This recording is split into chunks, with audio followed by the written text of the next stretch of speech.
Pamo, Mountain back to Atlantic Ocean, Obomi Hills, to Boakai, to educate, elevate, and promote. Yeah, focus on Liberia,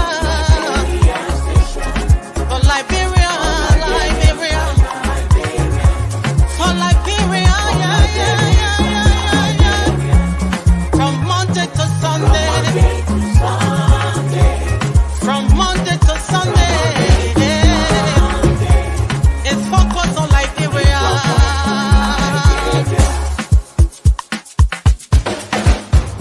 Talk about home affairs, in diaspora, current affairs, reliable information, history, talking about culture,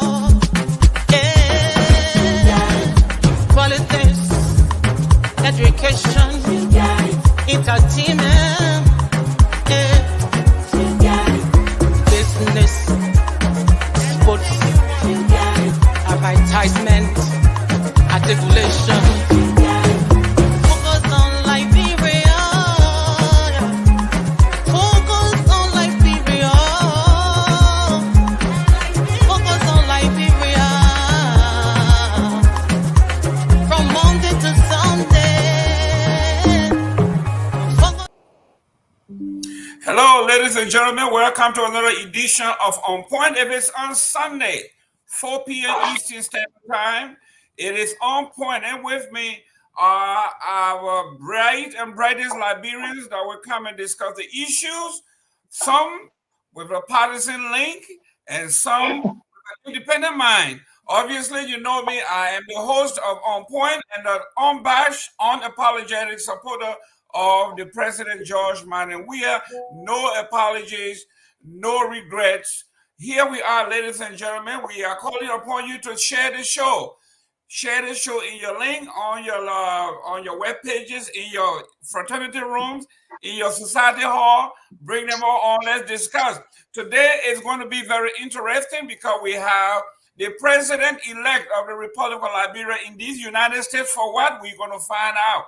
We're also going to see the president or the outgoing president, President George Weah in Dubai. We're going to delve into that. We're also going to delve into a particular subject that you may want to talk about.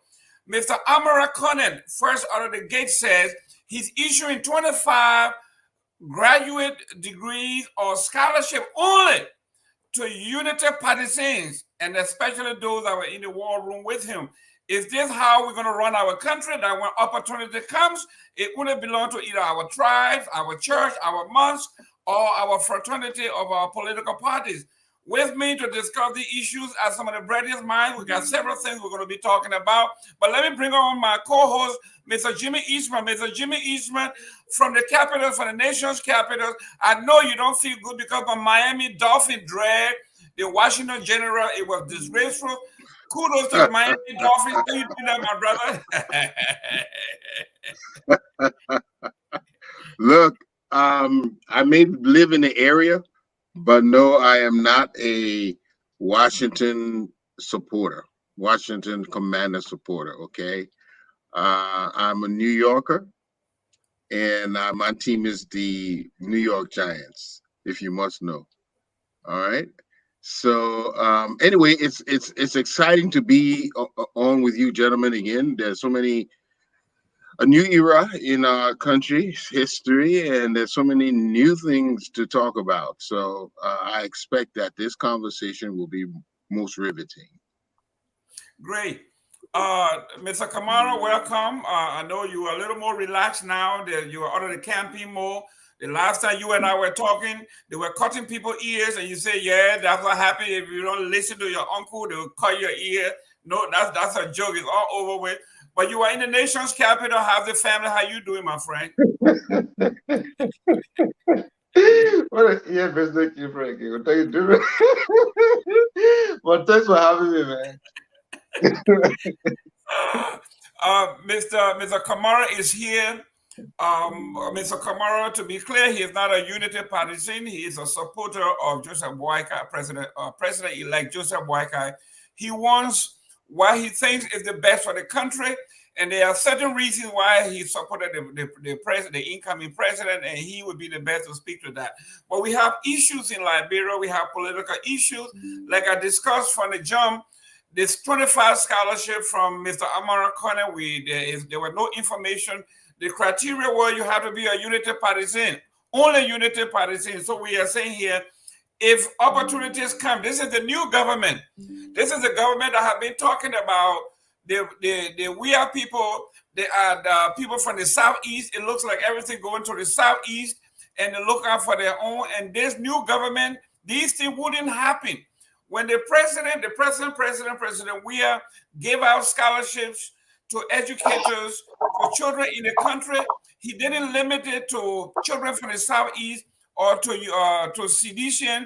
He gave education to everybody that wants to go to school, YF fee to anybody who is qualified. He never said the YF fee would be for only children from the CDC party. Now the so-called intellectuals, the enlightened folks coming to power, and Amara Carter, his first 25 scholarship he gave, he said only unity partisans and those in his war room and those that he personally approved. This is not the way to start a new government. This is a government of exclusion. No, let me leave that for Mr. Kamara. Let me go to Mr. Jimmy Eastman here. He is the neutralist. He's a neutral person here. I call him the official granddaddy of Talk So and Talk So, Mr. Talk So and Talk So. Let's look at what's coming out of the gate. The folks say, and this is no pun intended, they say when the Christmas is going to be good, you know it from the eve. Christmas season is coming. Mr. Boakai is coming to power in less than 60 days, and his lieutenant, basically the top lieutenant in his group, gave her 25 scholarships and said these scholarships are only for unity partisan, nobody else. Sedition not allowed, no Liberian is our only unity party. Talk to me. I don't understand that. I've never seen a time that scholarships are exclusive to a particular political entity. My first question will be, who is providing the scholarships? Is it the UP party? If it is a national award to Liberia as a whole, then they cannot be simply UP partisans able to take advantage of that. So I think we need to go into the details before we can make a conclusion as to is this something what we're going to be seeing in the future. However, if UP has the budget to finance their presence, I don't think anything wrong with it. But if those are nationally awarded scholarships for every Liberian, then it should not be exclusive to UP partisans. So let's dig deeper and get into the details. Great. Mr. Alio Kamara. Yes, sir. Mr. Amara Kane has become the face of the Unity Party and of Joseph Boakai and the incoming government. Right out of the chute, he says, I had 25 graduate scholarships available, and they are only going to people from the Unity Party, specifically those that work with me, that work directly with me. Mr. Kamara, this is not a new Liberia that we look forward to seeing. So, is America the Liberian government now? America don't have the right to determine who he gave money to and who he doesn't give it to. But here's the thing, Mr. Gilman. That scholarship was given by a friend of the alliance through Amara Conan, Amara Conan personally. And that person, not Amara Conan, that person decided after going through the Washington election and see what that team did, that person decided that they can help that team go further in what they do best. Okay, so that even that scholarship doesn't apply to everybody who was in that war room, because some of those guys who were in that war room are already PhDs. So just those amongst them who need further education, the scholarship goes to them. It's not even Americans' own money. When you talk about scholarship that comes through the University of Liberia, the Ministry of Education, or the different high schools and other higher learning institutes, agencies, and then I'm not going to dig and get a UP. Then you can have a shoe about it, but this is irrelevant. Mr. Kamal, let me push back there. We as Liberians, that advocate for education and healthcare in Liberia, when we're carrying something, even though I advocate for it, it goes to all Liberians. I would never take scholarship or anything that say only the Bassa people. Let me clarify that. Listen to this. Or only say the Bassa people or people from the Masonic. The man said he's giving him money through Amaracone for those guys. That's where he wants to spend his money. You don't get it? Okay. Mr. Elvis Morris, here we are when we are talking about segmentation of our society, where education are supposed to go 25, because that war room they're talking about. I know Amaracone have very little to do with our war room. That war room was not established by Amaracone. It was established by Mr. Boakai and a few other folks. They're not even 5 in number that established that. For you to say, I have 25 scholarships that are coming to Liberia, but not to all Liberians, but to a particular selected by me. And they are saying now it is somebody's personal money. They won't tell you who that personal person is, because Mr. Kamara himself never mentioned who that person is. But the person said the only one people from the Unity Party. If you accept that, tomorrow, what if I have some scholarship and I say only for Bassa people, nobody else in the country to qualify? Isn't this the wrong way we are headed? Thank you, Mr. Gateman. Personally, I have no issues with it. The only issue I have is, like you said, who is this person who is giving out the scholarship? Because if this person is being biased and only wants to give the scholarship to UPIST, what if there's another government, say the CDC, in the next 6 years? Is this person a known person that does business with the government? So now they have a political leaning and it favors one party, and they probably won't be fair in their dealings with the CDC, and so on and so forth. So if it's an outsider who is, quote unquote, giving out compensation to a political institution, if it's a foreigner, for example, I think there's something, it might be against our laws. So this person has to be, quote unquote, exposed or identified. In America, for example, you have campaign finance laws. If you give to a campaign, you have to put your name on the check. They have to know who's giving to that campaign. You can't have, what they call ghost donations for unknown people, because this could be coming from anybody, cartel, mafia people, unscrupulous characters. So let us know who the person is. If he's an upstanding citizen of the republic or a foreigner, let us know who he is or she is, and then we can move forward from there. But again, like you said, is this personal money? It's not from a government entity. It's not from any kind of NGO that's only favoring one political party. If it's for personal finance from a personal individual or private individual, there's nothing wrong with it. So I don't have an issue with it. I just want to know who the person is. So in the future, that person knows that maybe when it comes to the CDC government in the future, you have no part to play, whether he's doing business in that country or he's dealing with the government, because he tends to favor only one political party, or she tends to favor only one political party. That would be my issue with it. Thank you. I'll hand it back over to you. Let me push back here, Mr. Morris. In these United States or anywhere in the world, if someone comes to you and said, I want this done exclusively for this group of people, okay? In these United States, the only way you can do that, unless that particular group is a select minority, where you say they have to be protected, like the handicap and those are protected classes. But for you to say a master's degree and a PhD level student can only come from a particular group, and that group is qualified only by being member of the Unity Party, that legally in these countries that will not happen. Right, but that's why I'm saying the identity of the person is important, Mr. Gaiman, because if this person is is a UP stalwart and people know who they are and they've been propagating for UP politics and they're giving up scholarship to their partisans, nothing's wrong with it. That's what they want to do. If this person is a foreigner and handing out quote unquote money, because a scholarship in term is money, that might be against our laws, in terms of campaign finance laws, because this is coming from a campaign that they're rewarding these guys for. It's not just doing a philanthropic, endeavor. They're rewarding them because of what they did on in quote unquote war room. So we have to know the individuals, and if this person is going to try to remain anonymous, I should say, then definitely we have to investigate it. But outside of that, I don't think there's anything wrong with it. If the government comes into power and they're going to start doing that, where you have sketchy people coming around giving out gifts, giving out scholarships, giving out benefits and kickbacks, then we know the kind of government that Joseph Boakai is going to have. So they should be transparent, as he said he's going to do when he gets into office.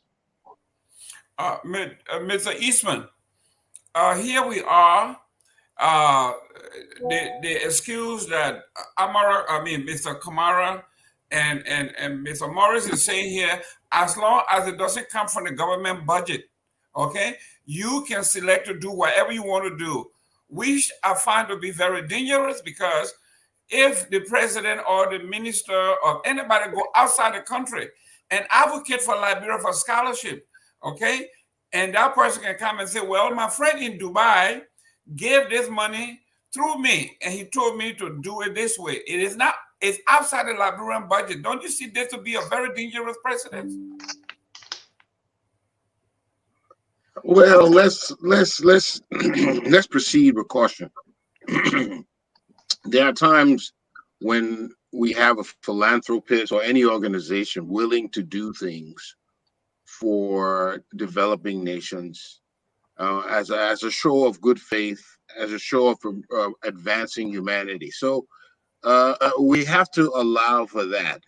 However, if it's political interference that is your concern, that these people leaning in is tending to sway Liberians one political identity or another, then it is concerning. So I mean, I'm not one to thrive on just simply suspect, and I rather have some information that that will lead to a conclusion. But at this point, right? At this point, let's these scholarship materialize. I remember one time we had 600 teachers coming from somewhere. From Nigeria. Let's first from here. Let's see these scholarship materialize. Then we will know from where they come and whether it's being fairly dispersed or not. No, but Mr. Eastman, teachers coming from 500 teachers, 8,000 teachers coming from Nigeria, coming to serve the Liberian people. It is a whole different ball game. When Ellie Johnson went out to appeal for girls, when she got the opportunity to help girls, she didn't say girls in the Unity Party alone. She said girls in Liberia. That opened it up for all the girls to participate from wherever the region they come from. But when you go and solicit funds, knowing your portfolio in government or your portfolio, your stature in society, you solicit funds and you say it has to be from what happened to the next guy who comes and say, okay, I got 50 scholarships, only Basel people. I'm from Basel. Mr. Given, let me push back 1 second. Would not be acceptable though. Let me push back. The key here is this is a personal gift, apparently, right? Because we don't know who this individual is. This is, in my understanding. No, let's push back. We know who this individual is. The individual is who is Amara said, he said, I'm giving 25 scholarships. That's what he said. Okay, I have no idea. Mr. Kamara was saying it was somebody else. I tend to believe what he said. But if you're saying it's Amar Conan, then again, Amar Conan is intended to spend his money. If it's his personal money, he quote unquote is aligned now with the UP. He can spend his money anyhow. that will have some political repercussions down the line if he tries to do work with CDC or in the future. But if it's his personal money, he can do whatever he wants to do with it.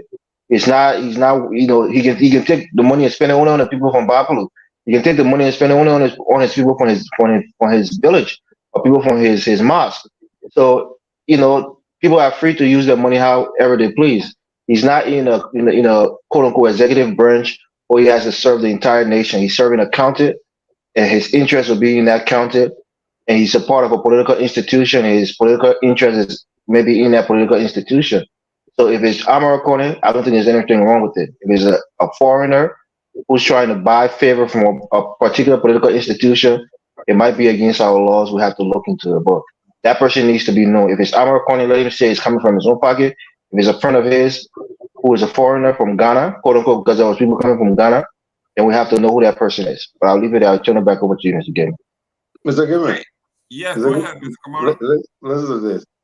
In this, I don't know what you're looking for.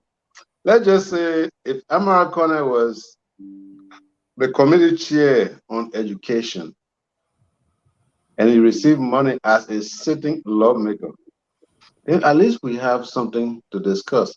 But just to debunk some of the things you said, there have been series of scholarships here in the United States for Grand Bassa associations, only for people from Bassa. We have scholarship right now as a going for Quadic Bone, only for Madengo people.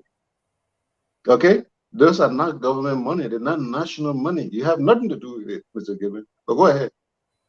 Well, Mr. Kamal, let me push back on that because I am one of those who do the fundraising. Like I say, the fundraisers are transparent. Upfront, we say we are having a fundraiser to build, to train nurses. Listen, we are giving scholarship to 10 nurses that listen, that would do Mr. Kamara, I'm telling you how the scholarships are given. We are giving 10 scholarships in Grand Bassa for rural nursing. And so these people, listen, these people have to speak Bassa, they have to go in the interior rural nursing. It's specific, it's transparent. People from all over the world contribute towards that. It's transparent too. Listen, you cannot. No, but we don't know who the person is. We know who he is. The man is a government official. That is a senator for the Republic of Liberia. So whatever he does has no weight. If Mr. Aliyo Kamara or Elvis Morris and Jimmy Eastman does something in the private sector, they are private citizens that can do so. But Amara Kona is a private citizen. But the question, one second, Mr. Gaiman. The question to Mr. Kamara is, Mr. Kamara, do you think that person's name should be disclosed? Since you're saying it's not Amara, it's somebody else, do you think it's important for the person's name has been disclosed? Who is the person, please? Disclose it for us and focus on Liberia. I can't quite remember, but the person's name is on a document, and it was displayed on a big network recently. It's not my business to do that. But what I am telling you here is this person is a Liberian, an eminent Liberian, who is also a supporter of Joseph Boakai. Ladies and gentlemen, this is on point. Like we say, if it's 4 o'clock, it's on the East Coast. You may be on the West Coast or Liberian time. If it's 4 p.m. on the East Coast, it is on point. And these guys are some of the best minds that we have in Liberia that will be able to decipher. When we talk about deciphering, we talk about breaking it apart. For someone like Mr. Kamara here, we saw the release from Amara Kone that said he was offering 25 scholarship, and we would take it word for it. They didn't read that release completely or just one line. Listen, for Mr. Kamara to come out here and try to dilute the conversation is not, I'm looking for the post. I think Mr. Eastman will be able to pull it up too for Amara Kone. Ladies and gentlemen, welcome to the edition. Please share the show. Join the conversation. I'm reading all of the comments here, and we're going to post some of the comments. Very interesting one. And we would like for, okay, let's welcome. I hate to claim this man as a Bassa man because Bassa people, we are business people. You got to mute Mr. Padmore. You got to echo. Came in with his feedback. Mr. Padmore, you are a businessman. We don't go to work late. We don't go to business late. You are coming late, but I'm going to chastise you. I'm going to give it to you this time around. Mr. Padmore, you got a last word on this. as a Liberian, you are a businessman. When you carry scholarships, you carry humanitarian gesture to Liberia. It's for all Liberians. You don't say only for the Bassa people or people from Riverside, or then you say for all Liberians. Amara Corner said he offered 25 scholarships only for UP folks. And we are saying that this is wrong. It's the wrong way for us to go, to have National FICU give scholarship to people of their choice. I think it's a narrow way of going. It's a dangerous path. What do you think, Mr. Padmore? All right, so there are several things here that kind of stand out to me.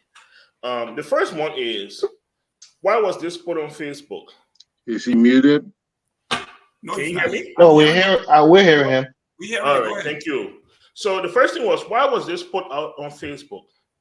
If this was indeed a private endeavor, why was it put in the media? Unity Party has the name and contacts of every single member of the war room. Oh, you put it ma'am is a given. Yeah, that's good. No. That's a good thing. So the first thing is that, why did they put this out in the public? Apparently they wanted the public to know, so now the public is weighing in. The second thing is that Amar Collins is not a private citizen. I'm sorry. He is senator-elect. Not only that, he's also a member of the transitional team. He is no longer a private citizen. Okay?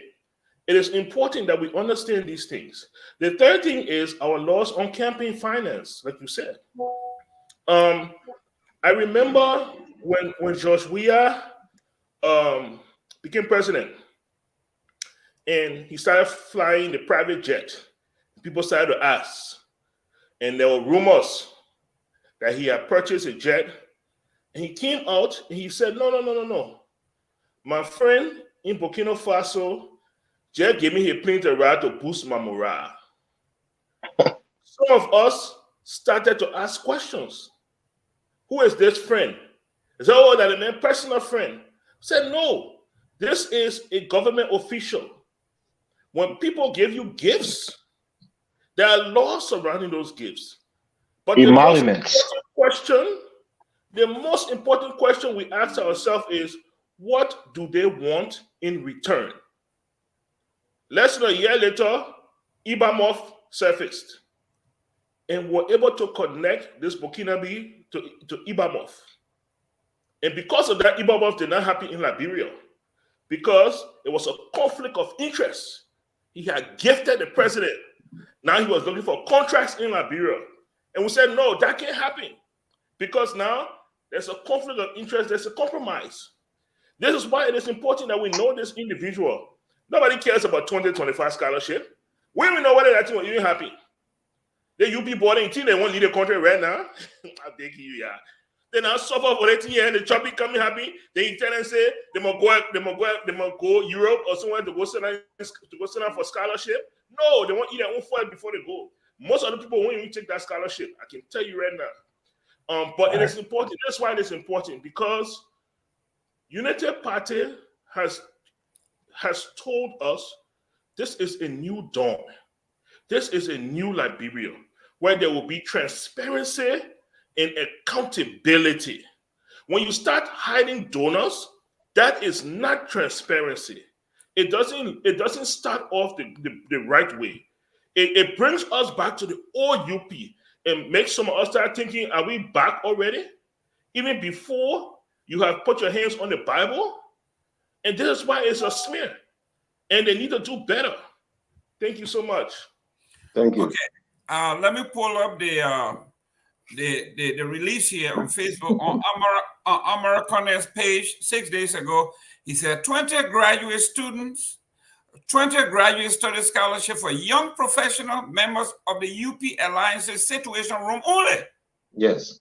That's what he said. Yeah, he didn't say he was offering. Listen. Go ahead. Okay.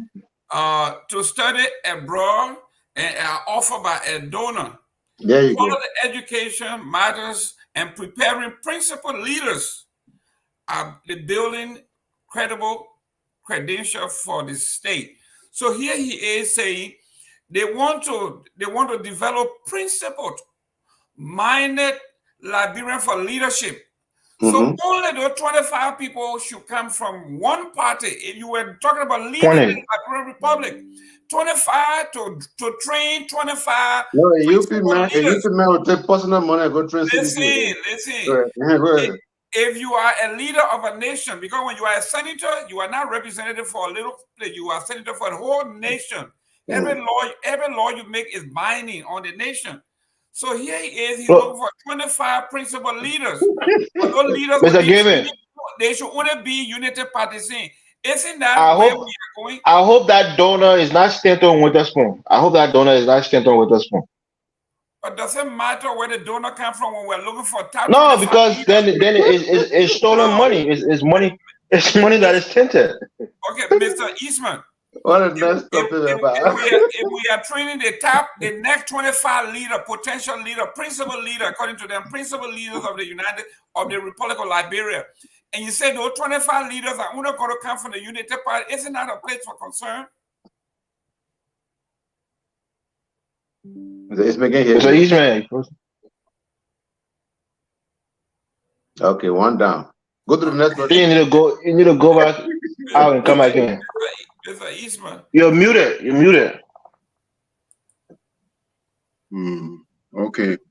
I'll go and come back. We hearing you. No, we hearing you. Go ahead. You're muted. Okay. Mr. Pamela, close on this. You are looking for 25 leader, potential You're coming back to me. You're going back to run the country. Okay, to run the country. But those 25 leaders have to come from only one party. Aren't you saying we are preparing Unity Party to run the country and nobody else? Look, I think it's bad. I think it looks bad. I think for a government that is coming in and preaching certain things, it looks bad. You know, it doesn't look like a new dawn. It looks like the Simo. It looks like if you're wearing the beret, you don't have access. You know, that's what it looks like to me. Okay. Yeah, if you're getting the CDC t-shirt, or you're not saying Mwimwe, or you're not assembling under the Sakamo tree, you don't have access. That's what it looks like to me. Now, for a government that is saying we're coming with there's a new dawn, every Liberian will have opportunity. This will not be limited only to people who are sycophants, and then to come up with this. This is your first action, your very first action as an incoming government. It looks bad. It looks very bad. Okay, so Mr. Ali Kamara can sit down here and try to laugh it off, but he knows he got playing politics right now. But he knows this looks bad. He knows this doesn't look good for the government the way it's coming. Okay, and that's why I will end on. They need to do better. They need to do a lot better. Mr. Kamara, let me say something quick. Yeah, Mr. Kamara. Yes, sir. Here, you know, you wanted to deny it, but I read it to you verbatim. Where you read? He said 25 principal leaders of Liberia scholarship, graduate scholarship. 25. I said we're done by a donor, right? But then he said the 25 leaders have to be unity partisan. How fair is that to you, Mr. Kamara? Well, he didn't say unity partisan. He said unity party. He said it here. It's right here. 1 minute. He said unity party and the alliance. So what does that mean? Opposition to the CDC, all the opposition. He didn't say only United Party. But let me Mr. Gimmer, let me just you know why I love you so much, Mr. Gimmer. You take nothing and make it out of something, and you're doing a very good job at it. Okay. Look, let me just tell you this. There's nowhere in the world, anywhere in the world where there will be a problem with this. When Pamo comes on, I expect where Pamo will stand. Yeah, I know he's very I know how subjective he is. But the truth of the matter here is, if I have my money and decide that I want to spend my money in quadro bonding, that's what I want to do with my money. Doesn't speak to my leadership. Whatever is going on right now that you're reading has nothing to do with the Unity Party administration. The government assumes office in January. Somebody took their own money out of their pocket and said, this is what I want you to use my money for. And you take this whole thing and turn it around as a Unity Party as a party. When I collected money and keep and say, you know what, we will only use it on our party. It was a single human being who said, this is my wish. This is what I want you to do with my money. Why did he use United Party as the vessel for his money? Yeah, who is But the he could have person? used- Who is the that's- person that's that's the the key question. person? You already said his. He could have used Pamo. He decided Why he used use- the government But who official? is the he? Who is the That's he? Once you start using government Is officials, it Stato with us for Mr. Kamara? We laugh you on that. Is it Stato with stolen money? Mr. Gentlemen, Connor we has think- not. Mr. Connor is not yet a senator. He's Oh, not yet a it senator does not matter. until He's until elected. he's He soon has and already been until he's elected. soon in office. It's No. like you saying that Joe Boakai is the president of Liberia. Joe Boakai is not the president of Liberia. Joseph Amara Boakai Connor- has EPS Amara- security. There's a reason why. Amara Okay. Connor is not senator until he's soon in. does That not is the matter. law. It's It not does not about. It's not about how I feel about it. It's simply the law. It does not matter. Mr. Eastman, I know. Yeah, can you hear me? We gotta close this chapter here. If you are in these United States and you are giving scholarship to a non-protected class, like I told you, the protected class would be like the veterans, handicapped, Apples and oranges. people who are protected under the law.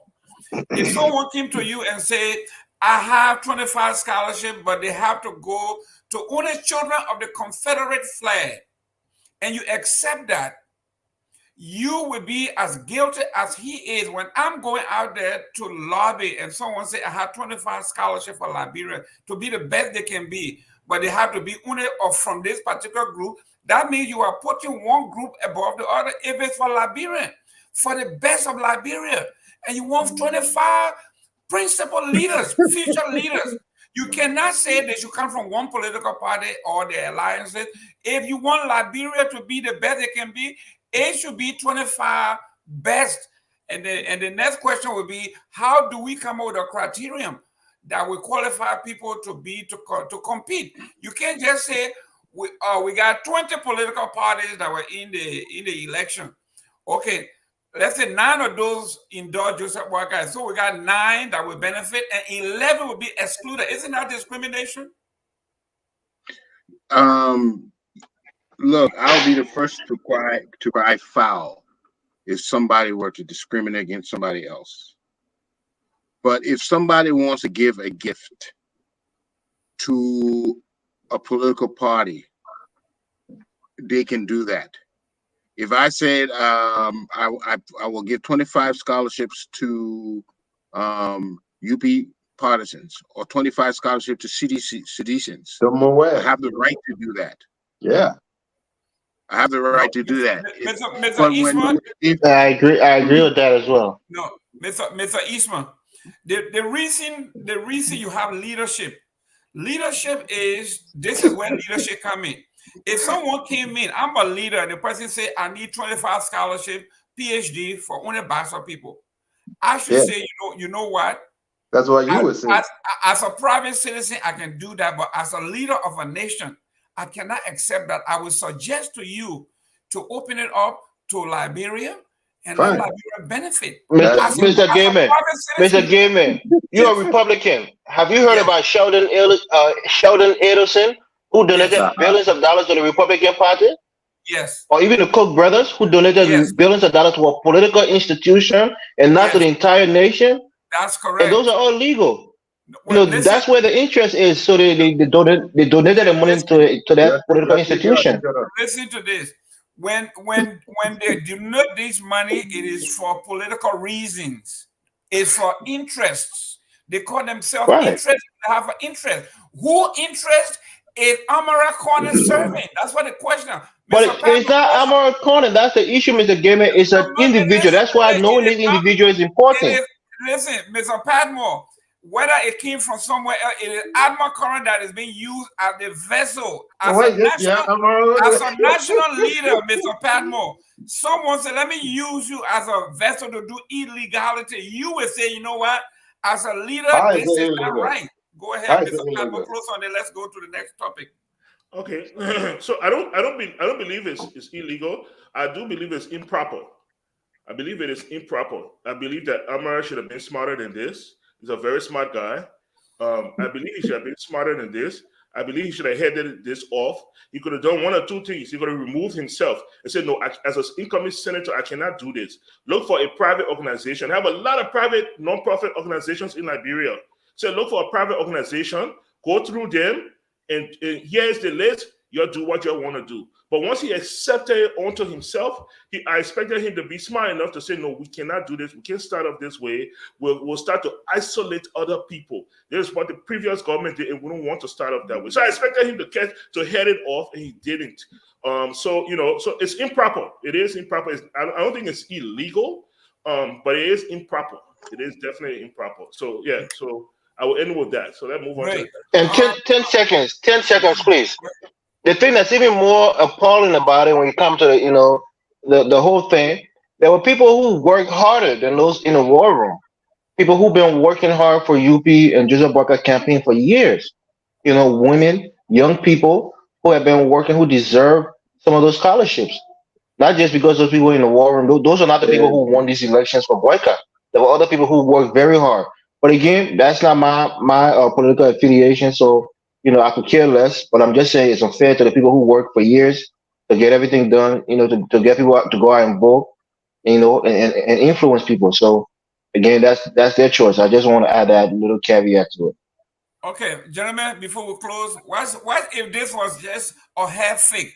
That Amara Collins wants to steal the show that he has always done to look like the face of the Unity Party, to be this person that he's not, to overshadow everybody. And he's coming out with all of these things. And I'm hearing from Unity Party and Liberian Corner that this man is doing too much. He usurping the position of everybody else, and he take a back seat. Isn't the same thing here that this man could be doing it for self-aggrandizement? Mr. Gilman. Yes. Mr. Gilman, let me tell you. I think we spend. I first saw Anthony C. and others. I think we're spending too much time to discredit Amara by all accounts. You know what I'm saying? When Amara Corner took over the war room, there were people in the war room. The process, the way by which they conducted the war room, the standard bearer wasn't satisfied with the way things went. It doesn't mean that they were not working, but they did not have the kind of direction that was required to hold a national election commission feet to the fire. The Unity Party concurred with other political parties who believe that something went wrong in the first round. And Joseph Boakai thought that the responsibility was on his shoulder. There were some lapses that he could have covered at the time. And that's when Amara Corner came in. What Amara Corner did was brilliant. What he did was reform what already existed. It doesn't mean that he didn't, that he was the only. Amara Corner have never said, if you listen to him, while he was making those exposes, he said, he said, my team and I. Every time he spoke, he related to his team, and everybody would cheer on. So I don't see why we're making so much issue. Amara Corner is getting Amara Corner, was responsible for leadership, and he did that. We saw you guys even criticizing DeLong for holding Tyler Season back, and Amara Corner said, no, this is not how it goes. He actually redirected the team that gave them the result that they need. So let's move on, not fight him to bring him down by all costs. He did a great job. Look, the only thing we want to know who that person is that donated the scholarship. That's all I care about. I don't care about anything. It is a 409. There are no I hope that Nigerian better. Boy, I want to play with better Nigeria. I hope that Nigerian job. Ladies and gentlemen, welcome to On Point. It is Sunday, 4 o'clock. It is On Point on the East Coast. Let's go to number 2 on here, guys. Joseph Boakai is in the United States. President Weah is in Dubai. Mr. Pat, will you take a first crack at this? Mr. Boakai, President-elect Joseph Boakai said he wasn't leaving Liberia. Somebody wanted to kill him and all that other stuff. Right after the election, few days, people were saying all the president does is travel, go to places, go all over the place. Election is over. The president and his team, the winning team, should be certificated on the 8th of January. The president-elect left for 3 weeks. Left the country for 3 weeks or more, and he's in the United States. Mr. Padmore, what do you make of this man transition is going on, serious negotiations going on, serious meetings going on, and like Nyobli Kanga said, we don't need Joseph Boakai anywhere. We will do the work. All we want him to do, go lie down somewhere and relax. We will take the. Are we seeing some of this in Mr. Padmore? Well, for me, what I keep looking for is the change. That's what my focus is. Okay, is the change. You change from we are now to Joseph Boakai. That's the change. The Liberian people didn't just vote Joseph Boakai. The Liberian people believe they voted change. Okay. I have not seen an itinerary of Joseph Boakai's trip. Has anybody? No. I have not. This is President-elect Joseph Boakai. The Liberian people deserve to see an itinerary, a day-to-day schedule of what he's going to be doing in the U.S., how long he's going to be here. Okay? It is strange because we know transition is not easy. It is extremely busy time. And for you to just take time and come to America for something that is so urgent, that must happen, it raises people concern. What's going on? There's a problem with anything that's so urgent. Don't be around the bush. No, I don't know. Nobody has said. And once again, these people ran on transparency and accountability. That's what they ran on. And so then we lean on you to be transparent. Let us know, let the people know. One of the biggest arguments we had with US Weah is that he did not converse with the nation. He did not converse with the nation. He just did his thing. So even if it was good, even if it was in the nation's interest, he didn't communicate it with us. So guess what? When we saw US Weah getting on the plane, who asked where US Weah going? No, everybody used to it now and say, probably going again. I ain't go. You will not tell, where they going. You will not tell when they ain't coming back. We used to that one. But this is change. And so with change, we expect different. But we see the same thing. We see the other puppet, the new puppet now, the new puppet getting on the plane side going America coming back. So all of us are supposed to sit now in utter ignorance and just be waiting. Come on. Look, when the president, and when I say the president of the United States, people say, oh, why are you comparing?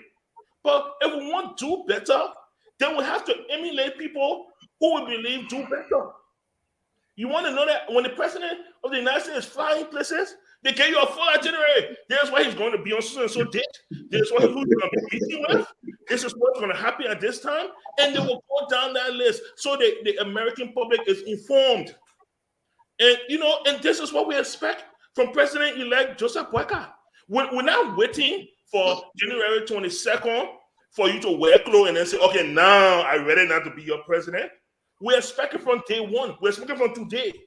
We expect it from today. Because people who Joseph Boakai meet right now, they don't see him as, January 22nd president. They see him as now. And the discussions they will have with him are discussions that will see him as president. And so it is important that we know these things. And so I'm disappointed. I'm disappointed in United Party. This is the way they're starting. First, the scholarship. Nah. Secret travel. This needs to stop. You can't start this way. You can't start that way. And where is the change? Where is the change, my people? Where is the change? Let me go next on this. I don't want to lose my thought. Mr. Elvis, the vice president, according to the Liberian Constitution, those that I talked to, right after the election, when the president-elect has been selected, don't take my points, Mr. Gaiman. Don't take my points. That's the points I want to make. Go ahead. Right, and I think this is why the whispers of secession was coming up, because I think perhaps some people know the reason why Joseph Boakai is coming to these United States. Again, Henry Costa is no person to be believed in everything he says, but a broken clock is right twice a day. So if it's to be believed, or at least have some validity to it, that Joseph Boakai has some, important surgery scheduled that he held off until after these elections. And right after the election, he was going to come to the United States and do this surgery. That's one of the questions we can ask. When Joseph Boyka was not coming for supposed surgery, when he was coming for his granddaughter wedding, he said it right out right. He's coming for his granddaughter wedding. When he was coming to visit, for doing fundraiser, he said it. Coming for fundraiser. Why is this so secretive? For those of us who follow politics, especially in Africa, we remember the likes of Umaru Musa Yar'Adua for Nigeria, who spent more days outside the country seeking medical help than he spent in his presidency as president of Nigeria. You see, you liken that to Muhammadu Buhari, who spent a lot of time in London away from Nigeria because he was sick, seeking medical help. Even right now, somebody like Paul Biya, who is in France, most of his most of the year because he's very ill, and you have somebody running the country in his stead. So this is some of the things that we were apprehensive about when it came to Joseph Boyka and his health, because George Weah, to my understanding, again, I would disagree with you, Mr. Padmo. For the most part, when the president left the country, if he was going to a summit in Dubai, or he was going to a summit in the Middle East, or even a summit in other African countries, it was posted on the Executive Mansion website. And we knew where he was going. So it wasn't that he was just leaving the country and not telling us. We knew he was going so and so to the to the OU, and other places. But for Joseph Boyka, I think he will be taking a lot of these medical trips for checkup, for follow up, for procedures, and so on and so forth. And Jeremiah Cohen will be the one running the country, like Prince Johnson rightfully predicted. So if many Liberians are depending on Joseph Boyka to be the one really doing the day-to-day work of our government, it will be shockingly and mistakenly, incorrect to see that Boyka will be really delegating his responsibilities to his deputies. He probably won't give it to Cohen. He'll probably give it to his Minister of State and other close associate of his, like Weah was doing earlier on in his presidency, giving it to Charles Bright and other people, leaving him in charge of the country. So for me, this is a case of word. I think Joseph Boyka obviously is still an ill man, and he has a lot of medical treatment to seek. And God forbid something happens to him, he's incapacitated. We might have a constitutional crisis that we probably never had in our country, or it's been a very, very long time, where we had an incapacitated president and his deputy has to take over. And those people who is around the president will probably not take it lightly. That's why we may see some conflict in his presidency. But I just want to make those points because I see this, we all saw this happening, and God forbid even worse. That's why we were not in favor of Joseph Boyka, because Prince Johnson was lurking. And right now, with this suspicious trip that he's taking, some of these things are coming to the forefront. It was when we were thinking about it. I'll hand it back over to you, Mr. Gamer. Mr. Isma here. There's a famous photo going around internet that Joseph Boakai at the airport or some parking lot or some garage with someone that looks like Stanton Waterspoon in disguise. He wearing some hoodie and trying to shake Joseph Boakai's hand, and Joseph Boakai had his hand here back and said, hell no. I told you I would dance with the devil, and when I get president, that's it. And Joseph Boakai has a proven record of using people and disguising them. He did it to pump and dump. Everybody. He done it to everybody. So I was not shocked to see that photo. Where you sure that for the last Photoshop is a gamer? Listen. You sure that Photoshop? That photo was not Photoshop. Stanton Waterspoon in disguise, because he's not supposed to leave his house. So he left his house on a darkness. We met this man, and the man said, "No, Mr. Go monitor. You can't leave it on the darkness. We'll track him." So I don't think it was Stanton. I just leave that one. Mr. Jimmy Eastman, the vice president was traveling. People wanted to know why he was traveling. I think there was something from another client of his or another associate of his that said he's coming to the United States to tell people thank you, to meet with Unity Policy to tell them thank you. And he will be here for 3 weeks, almost a month. Tell Pamo all that. Pamo need to know that. No, listen to this. This is what I read. They say he's coming for almost a month. The president left and went to Dubai, But let Mr. Eastman answer the question. Excuse me, sir. Let me run this show, Mr. Boakai Jr. So here the president went to Dubai and they made a big deal. He went to Dubai, came to the United States to watch his show with Joe Biden, watching his son. How can the president leave the country for such standard amount of time when people are hungry? Times are hard. Mr. Eastman, have time changed since this election? Times are now high, hard time gone, no more suffering. Why the president-elect is leaving for a whole month, almost a month, and while he's in the country, I don't even know here, he has presidential escort, he has security with him. Okay, it's okay now. Mr. Eastman. Well, here you go. The president-elect is afforded nearly the same security detail as the president himself. Correct. And his anywhere he goes, and he must inform his detail about where he goes and when he goes. Now,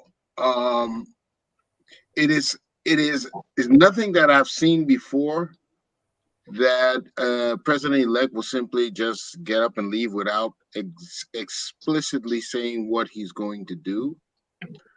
But however, it is a known fact that there is some health issues with the president, and it is perhaps those health issues that he may be attending. At the same time, I didn't look at it that way. I looked at it as him trying to get a foot ahead, that he's going to come here now and meet with Washington, meet with the State Department and his all the people he needs to collaborate with to push Liberia's agenda ahead. There are many things down the pipe, many things down the road that he will have to engage in. And definitely the U.S. may want to state where their position is. It almost appears like a briefing. Now, I would support such a move because it's strategic. Be that before you take a seat, you get a deep briefing from the State Department and any of those close allies you may have. So since we don't know either way, even though there is a way to find out this information if you really wanted it, that if he's going to make a hospital visit, you can find out that information if you want. Freedom of Information Act. But without that, I would guess this is a strategic move to meet with his collaborators here so that they can start the new administration hitting the ground running. That's what I most likely think the visit should be about.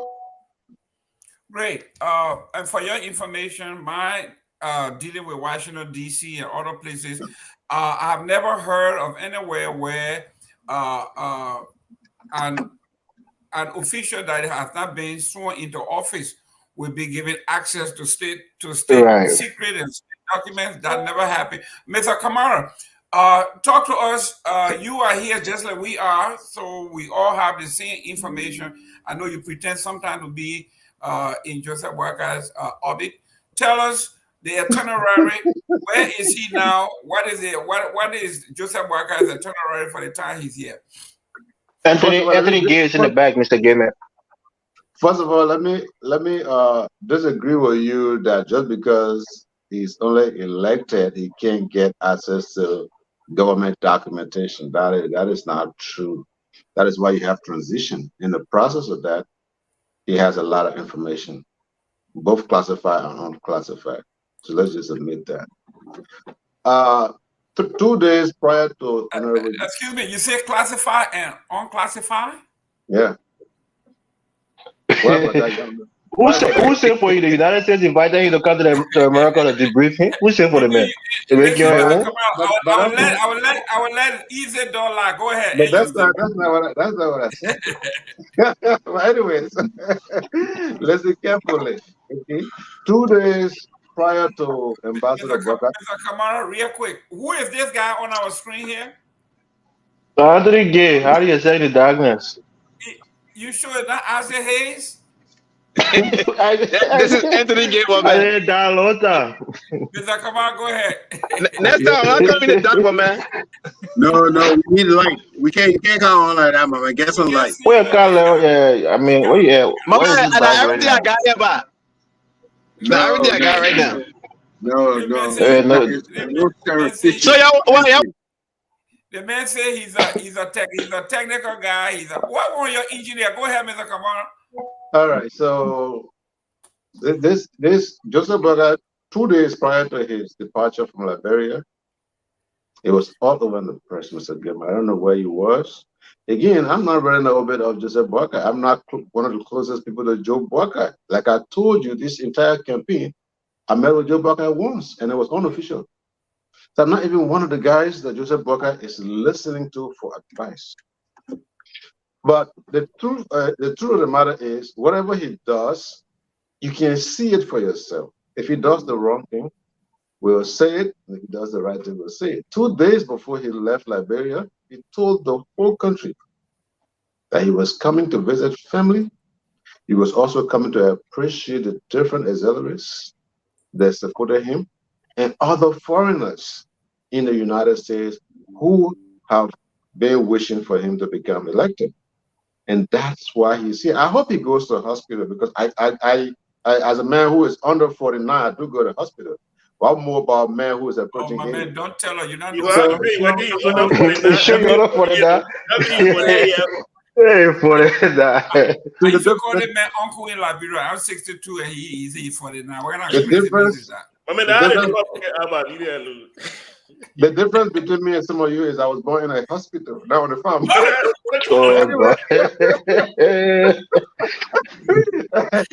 And they were not feeding me for the rice water. But anyway,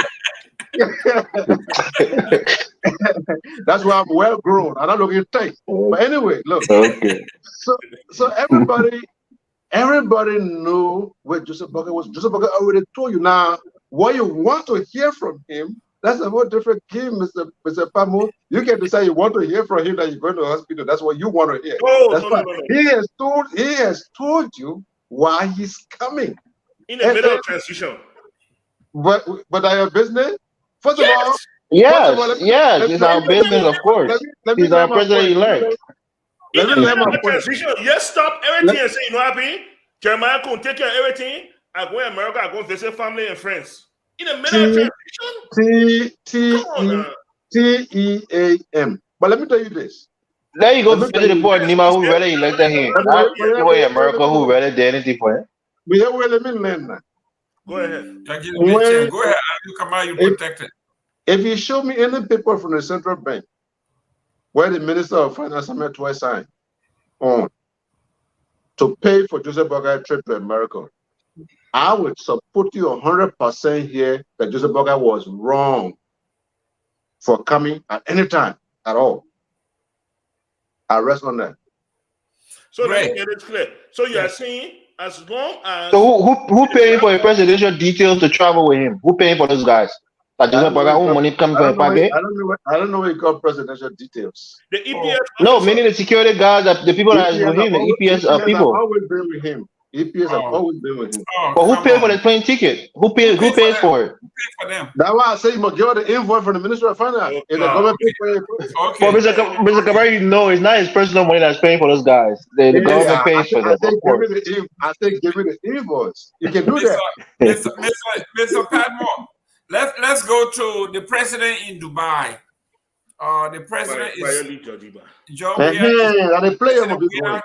President Weah is in President Weah. The reason we're talking about President Weah being in Dubai, most people think because the election is over, that means the country stops. Or during the election, the president. And we kept saying this: election time or not election time, the country cannot stop. Some people were saying the president should even stop signing checks because the election was going on. The election is over. The government has to run until President-elect Joseph Boakai comes in. That's how these things work. But these folks don't understand. The president is in Dubai talking about the climate change and the carbon and all of that. Now, I want to talk about this. this carbon thing that we are talking about, whether it is from President Weah or is from Joseph Boakai or anybody else, how does that benefit us? Is it going to exclude our people from using the land, the actual land that we have used for thousands of years? Now they say they are selling carbon, and you shouldn't farm here, you shouldn't farm there. Where are we headed with this? What are the advantages and disadvantages of this carbon deal? You asking me? No, Mr. Pat, more further than you. All right. So first, let me. I will separate myself from that. I have not read the carbon deal, so let me just put it out there. So I do not have factual information about the inside details of the carbon deal. But you did speak concerning the president leaving the country, and I will tell you one thing. Look, I'm a businessman. Nobody making deals with Joe Weah right now. It's called lame duck for a reason. There's a reason why it's called lame duck. George Weah is a lame duck president right now. Okay, it's not an insult, but it's just a mannerism of expressing that yes, he's still the president. He can still issue presidential orders. He can still do the business of the people, but nobody's signing deals with him right now. Everything is on hold. People are making calls to Joseph Boakai. People are putting forth agendas to Joseph Boakai, even though he has not been sworn in. This is the reality of the day. This is the reality of the situation, and we cannot dodge it. We can't sidestep it. Okay, even before Joseph Boakai is sworn in on January 22nd, his actions will affect the country. His actions will affect the country, and that's just the fact of the matter. But when it comes to the climate change, right there, I do not have the details, so I don't want to speak of things that I have not been privy to such details. Great. Mr. Yeah, let me come in quick. Yeah, no, yeah. Allow me to come in quickly. Yeah, 1 minute. I want you to, one minute, Mr. Eastman, 1 minute. I want you to touch on this because I want to disagree with Mr. Padmore here. If you saw the letter from the World Bank, we're going to come down to that. This administration is still doing business and still liable for signing contract and paying bills and all that. So you can't tell me that everything is on hold. Go ahead, Mr. Eastman. At first, let's understand what is about. Yeah, what is afoot? The UAE is trying to sort of purchase carbon credit. In other words, if Liberia allows them a certain amount of land, they can use that. Yeah, reinforced land. They can use that to offset the carbon emissions that they produce. The countries have gotten together in the world, and everybody is regulated to only produce a certain amount of carbon output. But by preserving rainforests and whatnot, you can earn or you can reserve credits toward your carbon output. So what UAE plans to do now that they have that reservation of forests, tropical rainforest, they can even sell it to some major producers, some people who admit, say, well, listen, we can give you this amount of credit and then you can afford to burn more carbon. Now, what is the downside of this? The downside of it is first is just allowing them to burn more because those lands were there already. You're just giving them free permission to burn it. Really, technically speaking, that's all you really do. You're not really avoiding or reducing carbon output. You're just giving them permission to do it because they say they reserve land in Liberia. That's all you've done. Number two, our people who used to use the land, the farmers, it is overriding the land rights law of the country.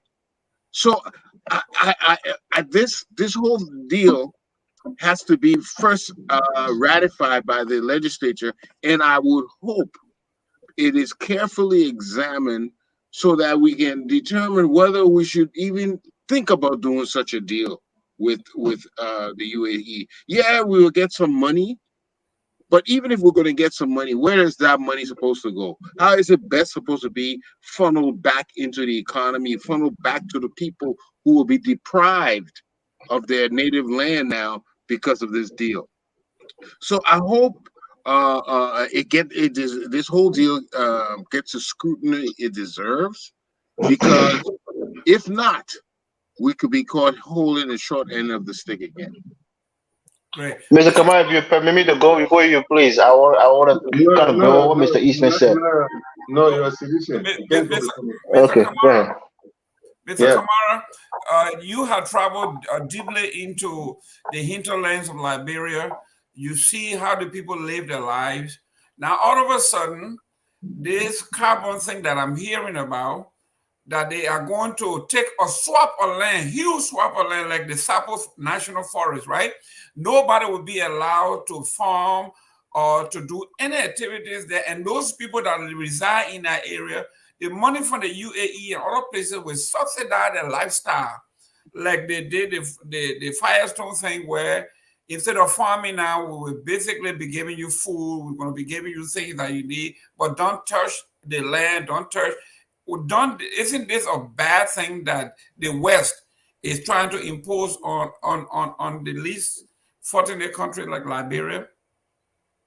You know, Mr. Eastman, Mr. Eastman kind of laid the groundwork here, and thanks for asking that question. You know, if as Black people, if we decide to remain stupid for eternity, then it's our fault. I'm sorry for the expression. Where are the most industrialized countries in the world? Are they in Africa? Who's polluting this air? Who? Is it Africans? Why are they trying to cultivate land all the way in Liberia to preserve for them? Why they building skyscrapers? They're opening more industries. They're producing more cars. They're causing more damage to the planet than Africa can ever do. Here we are. We barely have roads to go into our hinterlands. Not to talk of jobs. We buy toothpaste. We buy toothbrush. We buy razor blade. We cannot produce these things in our own home. And some Arab guy from several islands put together decide he can take his oil money and just give it to somebody and say, give me your whole forest and let it be reserved for me. If Africans don't come to their senses that they themselves need development, they need to have equal right, the equal negotiating strength on the table until they get to this point. If they allow few US dollars to keep turning their eyes, man, we're in trouble, man. We will not, you know, people think slavery is over. Slavery is not over. Slavery is here. It's just in another form. It is time for Africans to open their eyes, shine their eyes, to say, this is our land. Be a little bit more nationalistic. As we speak, Joe Biden is promoting the Made in America agenda. So they're still trying to produce more things here in this United States. Yet they tell you, don't even open a factory because you pollute the air for the rest of the world. So whatever you want to eat, you buy from us. Whenever you need a cell phone, you buy from us. It's like Congo DRC right now. An iPhone comes from Congo, but Congolese cannot afford iPhone. You know the Kotan, they get it from Congo. All of these things they do to get nuclear electricity, nuclear bombs coming out of the Congo, the Niger, other places. These people don't even have electricity. They don't even have electricity. Yet they will call you to a meeting. All of you are presidents, and may you guys sit down and speak for only 2 minutes while they talk for 20 minutes and give you $3 and you go back. Look, George Weah, I hope and pray that he signs absolutely no document over there like the one he did, I think it was in Malawi a few months ago, where he signed out homosexual laws and stuff. I hope they don't do something like that in Dubai. I'm hoping that we have a government now that will preserve the country for the people. Let me just say this before I close, Mr. Gilman. One thing the founders did that I must commend them for, and it may seem biased, but I am a biased guy. When the founders preserved Liberia and say, look, if both for your man and pa not black, and not even be citizen here, and even to naturalize, you can't naturalize here. The land, this land, only goes to black people. When they did that, no, I don't care whatever they did some very terrible things. But at the end of the day, Oh, they left the land to us. Now it behooves us to preserve this land for the generation after us. Thank you. okay, let me come in quick here, Mr. Yeah, Gamer. I won't Mr. come in quick. Yeah. All right. I would disagree with everything Mr. Kamara said I and agree. build on some of the things. Let's build on some of the things that Mr. Eastman said. Look, the crux of this issue is like this. You take the Amazon rainforest, for example, which is known as the lungs of the earth, right? It's not just even a national protected rainforest, but a global, globally protected rainforest. Because the way how our air works, trees and greenery, they filter out oxygen and then re-emit it into the air. If you go to a place like Germany, where they're industrialized, but the black forest in Germany is protected because you see, if you go to a lot of these European countries, yeah, they're industrialized, but they preserve their rainforest or the forest because it helps filter some of the air that they're using for pollution. The issue with the Middle Eastern country is something that they don't have a lot of, is trees. They live mostly in the desert. So a place like Liberia, who has a high net negative emission rate, we still produce, pollution in terms of the cars that people drive and other things. Well, since we're not industrialized, we don't produce a lot of methane gas or other, high pollutant We need to be pollutions. industrialized. Yes, but we're not. So we have a high negative in terms of our pollution output because we have the largest rainforest in West Africa. So that is another way of making money, of making income. And this is what the Weah government is trying to utilize. Other countries do it. Brazil, one of the ways they make money is that they use their rainforest to protect the rainforest. A few years ago, there was a issue where people was cutting down the Amazon rainforest and building and farming. And that was a global issue because if that Amazon rainforest is depleted, we will be in big trouble because it's so important to the earth in general. And what we have in West Africa is important to our region in terms of our rainforest. So we can use that to get more extra money for income. So I don't think there's anything wrong with it. If you think we're going to be industrialized and by industrializing our country, we're supposed to burn down our forests to build more homes or to build more factories. That's not how developed countries do it. In Germany, they're very industrialized, but they have their forests because they know the importance of it. So whether we're building skyscrapers, we still have to keep the separate national rainforest intact because it's needed to filter out our air to give us, less pollution, to kind of even out the pollution that we'll be emitting if we become industrialized. So everything you're saying, Mr. Kamara, is not about industrialization in terms of, we should have the right to burn down the forest so that we can build factories, so that we can build new homes, and therefore it's our right to do it. No, that forest needs to keep being there for as long as we're Liberians, and we build around it and keep it there so it can be our natural filter for the pollution that we might emit in the future. Let me clarify something. Let me clarify something. One minute, Mr. Kamara. There's a criminal part of this. Wait, Jerome. There's a criminal part of this. It's not that they are buying it from us and turning it around and selling it to people who want carbon credit. Wait a minute. We have it. Why do they have to buy from us? And why don't they people who need it come directly to us? You see, it's a way of How is that criminal? They compensating us directly.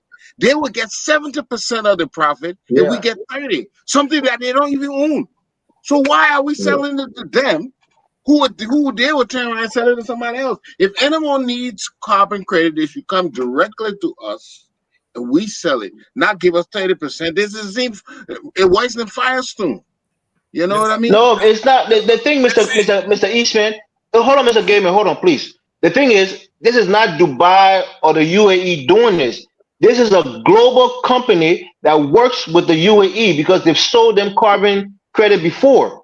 Just how you have that same company in places like Brazil and other places with big rainforests, they sell these carbon credits to countries who might need it. So they're only doing a deal with Liberia to be a part of this group when countries need carbon credit, say, "Oh, we got a rainforest in Liberia that can give you this. You know, it's like a product that can give you this this carbon credit, and you can Mr. buy it from them."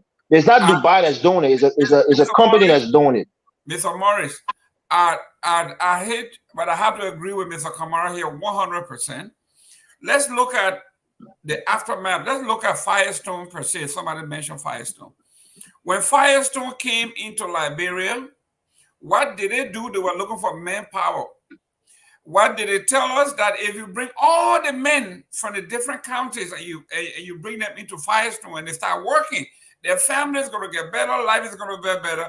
Liberia went from being self-sufficient in food to where we are with the PF-84, where we became a welfare state, where they are giving the people in Firestone rice and oil, and the people went bankrupt when it comes to food. Same thing here. You are now having the people in the rainforest that have lived there for thousands of years. Now you are going to tell them your way of life is no longer good. We are going to subsidize your life. We'll give you cheese. We're going to give you rice. We're going to give you oil. We are now going into a dangerous zone. Mr. Kamara, you want to make some correction? Go ahead. Yeah, let me just correct him. There was no statement made here that we should cut the Sapo National Forest and burn it down. Nobody said that. What we are saying to you is the decision to preserve the Sapo National Forest was our own. The decision to let it remain there should be our own. What our focus should be now, not this political thing about global pollution and all of this at this particular point in time, because at the end of the day, we will stay loose. They do nothing in our interest. They do it in their interest. So why can't we just industrialize our country and focus on developing our country as opposed to getting into this political agenda? We look at everything that these people put together now for us. They put World Bank together. How does World Bank benefit you? They put IMF together. How does it benefit you? They design something called capitalism. In the entire United States, 1% or 2% of the country that is wealthy. Capitalism is just there to keep you working while the rich get richer and the government collect taxes. That is it. What we are saying is, whatever decision that we make, we have educated people, we have learned people. Look, Evers, the Dubai today that everybody is running to, that Dubai has not been taking instruction from the West. That Dubai has been doing what it feels like is good for its people. Most of the laws in Dubai are not acceptable by the international community. However, the people, the Emirates go ahead and do whatever they want to do because they say that's their country. We must have. You know the difference between Liberia and Dubai? We must, excuse me. Mr. Elvin, we must have the same kinds of principles. We must have our own agenda. We must have our own beliefs. We must have our own rules that works for us. You cannot continuously be poor by the nose for the rest of your life. It's enough. It happened in the 17th, 18th century. In the 20th century, it's about time now that you say, you know what, we can do this. If you're telling us you got all this pollution, yet China is buying crude oil massively from Russia, building more factories in China, polluting the air, then we too can build our own factories and empower our people. That's what I'm saying. Let me respond quickly, please. Let me respond quickly. Look, the thing that Dubai has that we don't have is oil. Most industrialized nations, they have oil because it's in such high demand. People pay top dollar for oil. You're talking about industrializing Liberia. How do we industrialize with our money? Who's coming with ingenious ways to raise money in Liberia? I understand your point. Go ahead, Mr. Gamer. I understand your point. I'm not getting anything out of what you're saying. We are way. No, if you understand, then you don't understand my point, because the point here is we don't have crude oil. We don't have oil in our country. That's why you see Ellen Johnson set up the car, because she understood any mineral resources. There are countries in the world where any mineral resources they develop. We have at least 11 of the major resources of the world in Liberia. So what are you talking about? Man, you start arguing about. Thank God, Joseph. You're talking about Dubai. Why Dubai rose up to be what it is today? Because they have massive oil reserve, and oil and doing oil business causes a lot of pollution. Yeah, but Elvis, If they have massive oil and they are benefiting from it, why can't we benefit from the massive forest that we have? Can we turn that into an asset? How do we benefit from our forest by cutting it down to sell logs? No. That's depleting the forest. So how do we Nobody's benefit? talking Come about up with cutting it down. an Not even ingenious turning way it. to benefit from our forest while preserving it. That's the Elvis, question. How do we preserve it and Elvis, benefit from it at the same time? Elvis, the destruction of the forest is done by industrialists. The guy who go over to brush his farm and do that will not deplete. They have been like me. When I go home to the village, the folks are sitting around. They can't go hunting anymore because the law says they can't hunt deer, they can't hunt this, they can't hunt that. Everything is now prohibited. So they are now like welfare people, depending on Mr. Eastman or Mr. Elvin to send them money to buy food from Monrovia and Buchanan while they're sitting in the forest because everything is now prohibited. They can't hunt, they can't do this, they can't do that. So where are we? I'm here. Mr. Gayman, if we were making a lot of money from our other natural resources, we won't be looking for alternative ways to make money. So that's the issue. We won't be looking for those other ways. If we can't go ahead, Mr. Eastman, I'll give it to you. Yeah, there's one other thing, Elvis, which I like your point. They have a lot of oil, but it's not just having the mineral or the resource. It's how you put it to use. Our resources are being exploited. They're taking advantage. The diamonds that leave here, when they leave here, they sell them at a world market price 10, 20 times higher than what they buy it for. So what if you don't know how to, if you're not in the front there to negotiate good terms for your resources, you get little or nothing. These guys are buying reserving our forest to resell. Mr. Eastman, Mr. Eastman, you're a smart man, right? Let me give you a common example. 1 second, Mr. Gayman. Let me give you a common example. Saudi Arabia, for example, was being taken advantage of for the longest with Saudi Aramco, who was refining their oil. They have the largest oil reserve in the world, and they couldn't refine their own oil. And Saudi Aramco were refining the oil and taking all the money out of Saudi Arabia until they actually went and sold, and have their own Saudis who went there and learned how to refine the oil, and then took the company back from America. And now they started making their own money, and they started making way more money than they were before when the Americans were refining their oil. So that's the difference. They too got taken advantage of.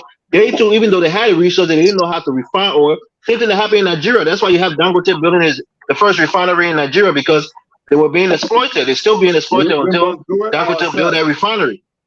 So everybody has been exploited by those who have the know-how. Until you get that know-how, you're going to be exploited. It's just the fact of the world. Ladies and gentlemen, let's go to the next point. I will start with you, Mr. Padmore here. We have the World Bank lifted the restriction that was put on Liberia. I know Admiral Connor's name is going to pop up. He was the first to go out there and say that Liberia was in default. Liberia had defaulted, so we should manage our expectations. The system is going to be bad, only to be flipped. A few days later, the folks said, no, the Liberian people have lived up to their expectations. There is no restriction. Mr. Padmore. What contribution here? Liberia didn't pay their dues. Liberia now pay the due, and they give them access again. That's just simple as that. No, Mr. Padmore. Mr. Padmore, listen, you are a businessman. We all know that these things go in circle. There are times you are living, but for it to be politicized again. That's what people do, Chief. If I had an opportunity, I myself would politicize. You think tomorrow if UPK made a payment, you think we'll sit down and look at it? We'll politicize it. Yeah, but listen to this.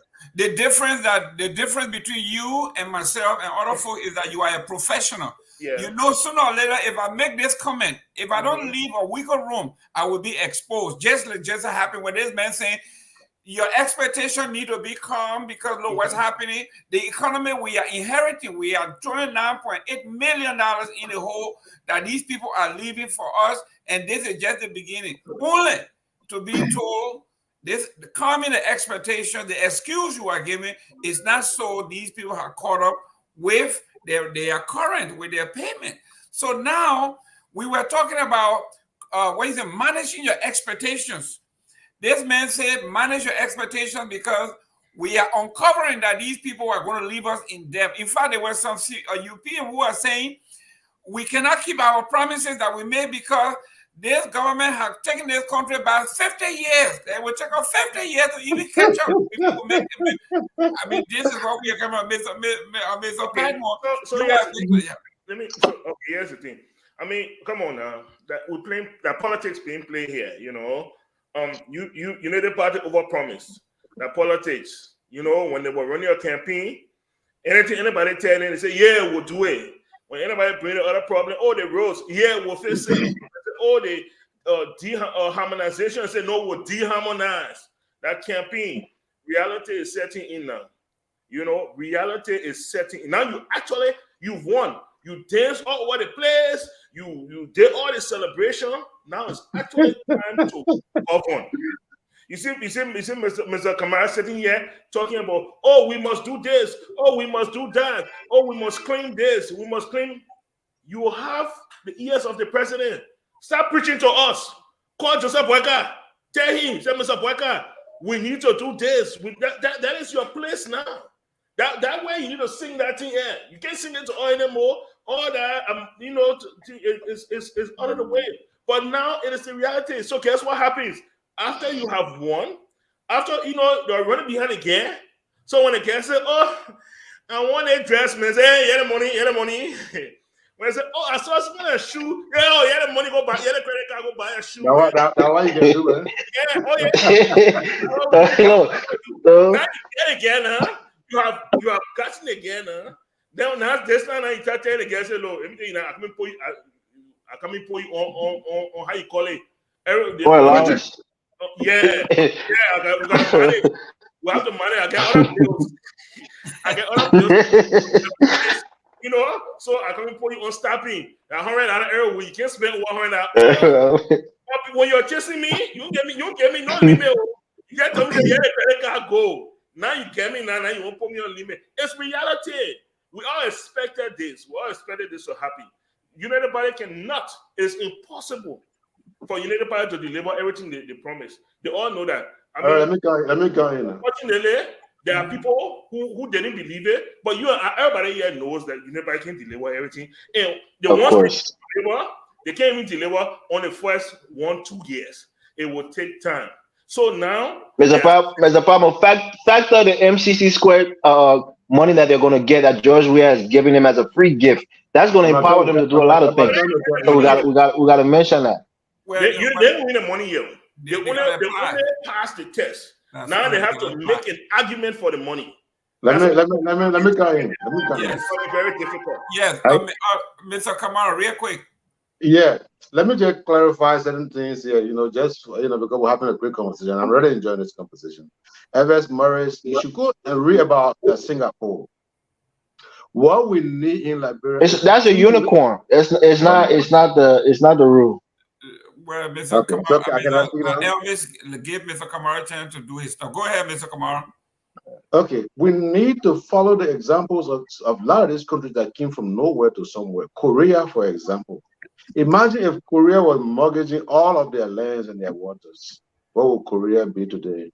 Korea is among the hub of manufacturing today. What we need in Liberia is people who love Liberia more than they can love anywhere. Liberia, love Liberia, be Liberia. Yeah. Korea is a propaganda against North Korea that the United States manufacture. You have to understand that, Mr. Kamara. They developed South Korea deliberately to show that North Korea was backwards. It's a propaganda. That's what it is. Mr. Morris, give the man a chance. Okay, guys, we're coming to the end. No. Let me I'm coming to that, Mr. Kamara. Take all your time. We promised that we're going to be leaving from here on time. We got 10 minutes. This time around, I am sure we are going to leave from here on time. Mr. Kamara, speak to this and then your closing statement. Yeah. So you need leadership. Nobody knew that a guy shot up a guy from Liberia will go to Coca-Cola and actually shoulder the responsibility to an extent of Coca-Cola in a guy named Alex Cummings. Why you have to describe the man like that? Shut up a bit. Why you have to do that?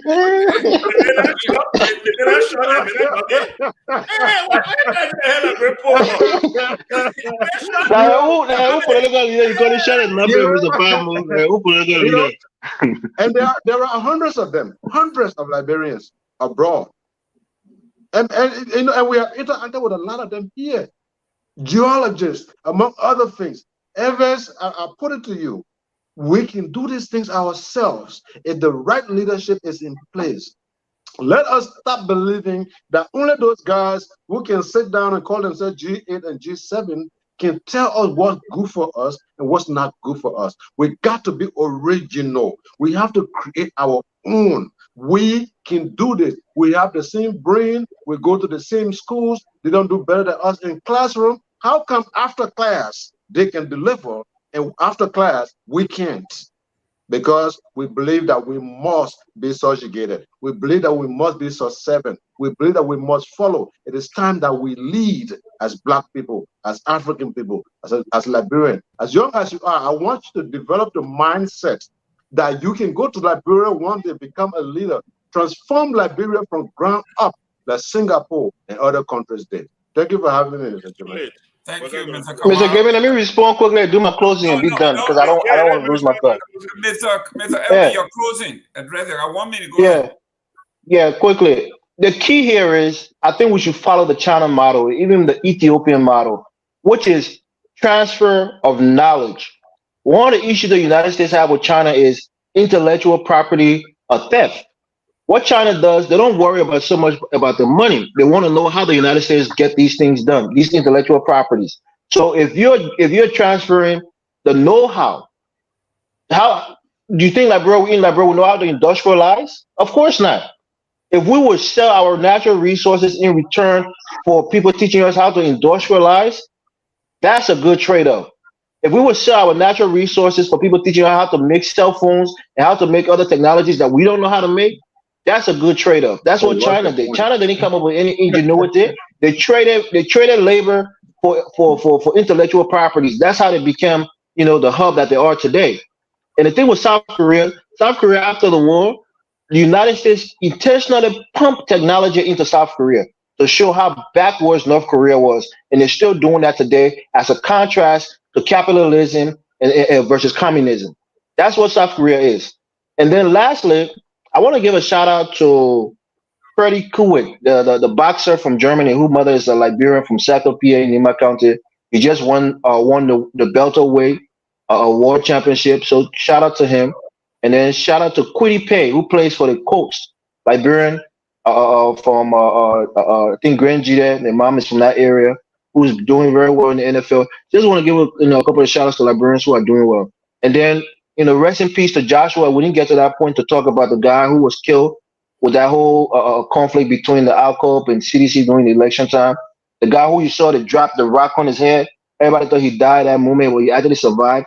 But he later succumbed to his injuries this weekend. So rest in peace to him. But that would be my closing. I just want to make those quick points. Great. Next weekend, we got some carryovers here. We started late. The killing or the death of Joshua and the other ones we're going to come. Mr. Patmore, your closing statement. Okay, thank you so much. No, we're not going to solve that debate of Liberia's development and Negro development, in the world. That it's much deeper than that. We're not going to do that on one Sunday. So let's try not to get distracted here. But anyway, in my closing, once again, I feel like United Party handled the scholarship issue wrongly. I think America should have stepped aside from that and allowed maybe a Liberian non-profit organization to handle that, or they could have done it in-house and none of us know anything about it. And I think they mishandled that. I think the president-elect Joseph Boakai leaving the country, all we hear is he's coming to the U.S. to visit friends and family and to tell the Unity Party supporters, thank you. I believe it's the wrong way to start. But you get my business. He's our. Look, let me tell you something. I told this Unity Party person the other day, and I'm telling everybody else who is listening. Joseph Boakai may have been your candidate, but he's our president, okay? Or he's our president-elect, and he's going to be our president. You are going to have to let go and share this man with everybody, okay? Because he's directing all of our futures and our country forward. So I think that was a bad move. I think this government needs to be more transparent.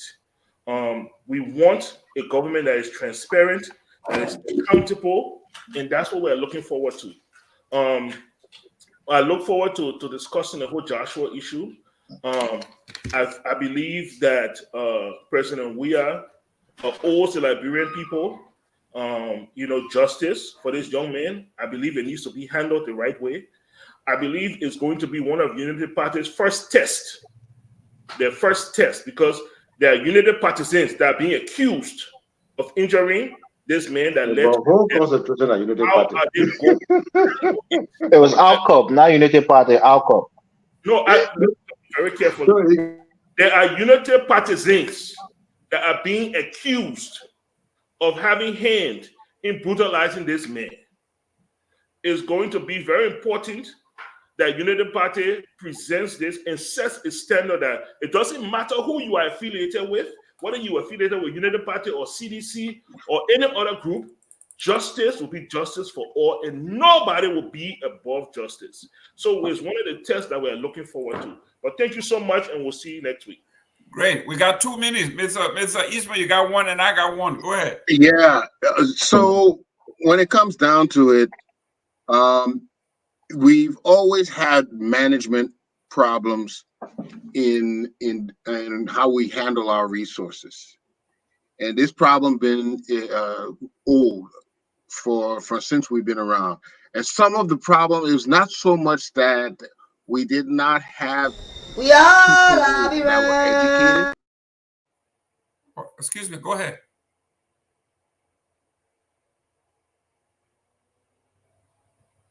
Is he muted? No, I think yes, he's muted. You gotta unmute, Mr. Eastman. Go ahead. Me? Yeah, go ahead. All right. What did you do, my man? Let's go talk. I'm muting everybody. We gotta go. Next week. Okay. Thank you, guys. All I was saying is the problems that existed before still exist today. And the management problems that existed before will still be around tomorrow. So we all will come together, and we need to be an assistance to whatever administration, because if they are illy affected, we all going to be illy affected. And it's always been a management issue. So let's keep our eyes open and correct where we can, and not try to shoot the messenger, but at least give everybody a chance to prove that they can do something. Great. Ladies and gentlemen, it's 6 o'clock on the East Coast here, and it's time for us to go. Thank you for tuning in. This is a new system we are starting. Hopefully we can perfect it. We start 4 o'clock and end at 6. May God bless you. We end our show with our closing song. We all love you.